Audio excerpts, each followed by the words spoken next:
Sepertinya hasil keputusan MK kemarin itu benar-benar berpengaruh keras bagi perubahan sikap daripada orang-orang yang dulunya suka ngejelek-jelekin, suka meremehkan, alias lawan dari pihak yang menang. And this one came from the king of rhetoric, alias Pak Anies. Ya, Anies. Si. Kami sering sampaikan bahwa lawan di dalam pemilu dan pilpres adalah teman dalam demokrasi. Kerjanya omong saja. Yakin ngatain teman? Iya. Kalau teman itu Pak, nggak akan saling merendahkan, nggak akan saling fitnah. Kami membedakan antara lawan dengan musuh. Kalau musuh saling menghabisi, kalau lawan saling menguatkan. That was what he said when he lose, bahwa musuh akan saling menghabisi, lawan akan saling menguatkan. Oke Pak Anies, let me remind you of this. Kategorikan deh sendiri, mau ini hitungannya yang mana? Musuh atau Ya, lawan nih, guys. yang punya point of view? Karena itu menurut saya skornya justru di bawah 5, Nah, Mas Ganjar. ini yang sama Kalau 5 maksud itu tadi, guys. ketinggian, Pak Ganjar. Terima kasih, Pak Ganjar. Anies Nah, gak usah takut. ini udah lawan ini.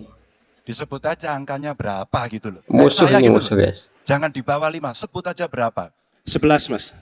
Dari 100. Ya Coba Allah. menurut kalian, apakah apa yang disampaikan oleh Pak Anies saat itu adalah suatu yang disampaikan dari point of view lawan atau point of view musuh? Kalau Musuh. saya kok nggak lihat ya sisi menguatkannya, justru saya lihat sisi untuk menjatuhkan, apalagi lihat ketawanya. Nih saya putar ulang ketawanya tuh, lihatin. Jadi ketika proses Kacau, Mas Anies, kampanye, kacau, guys. ketika proses pemilu, memang posisinya posisi lawan. Tapi sesungguhnya kita adalah teman dalam demokrasi.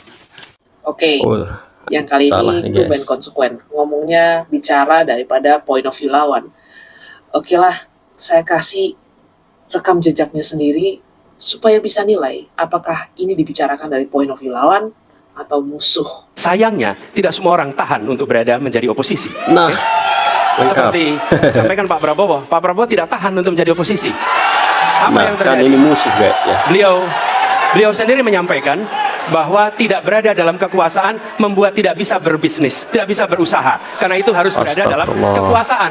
Kekuasaan Ngeri ini. lebih dari soal Begini, bisnis, guys. kekuasaan lebih dari soal uang, kekuasaan dari soal kehormatan untuk menjalankan kedaulatan rakyat. Jadi apabila datang waktunya, tentu saja kita siap untuk selalu berdiskusi, tukar pikiran, bertemu, dan tidak pernah sedikit pun ada bayangan bahwa ini adalah sebuah kontestasi yang tidak ada ujungnya, ada ujungnya. Kerjanya omong Benar-benar bahaya. Benar-benar apa ya? Ternyata benar ya. Orang yang sangat pandai-pandai ngomong itu berbahaya sekali ya. Ini apa yang kita lihat sama Mas Anies ini ya, nggak bisa dipegang, ngomongnya licin ya, licin sekali kayak belut ya teman-teman ya, susah dipegang, tidak ada konsekuennya ya, maksudnya tidak konsisten gitu teman-temannya. saja. Kerjanya omong saja. Sekarang bingung kan Pak, udah kalah mau kemana, ujung-ujungnya ya balik lagi. Namun Pak, ketika orang disakiti, mungkin bisa dimaafkan, tapi untuk melupakan orang itu akan sulit.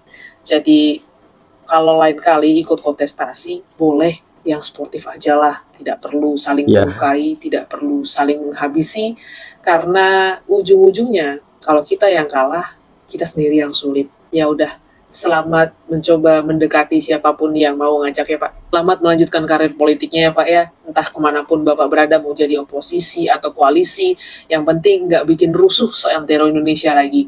Mudah-mudahan cita-citanya Sepakat, Bapak guys. jadi presiden Indonesia entah kapanpun itu tercapai deh. Mas Anies guys ya, memang dari dulu ya Mas Aniesnya seperti ini ya guys ya.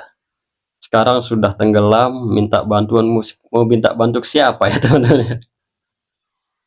Udah jelas-jelas waktu dari awal-awal apa kampanye, dari debat ya, dari pilpres itu bukan lawan demokrasi lah, itu musuh sebenarnya.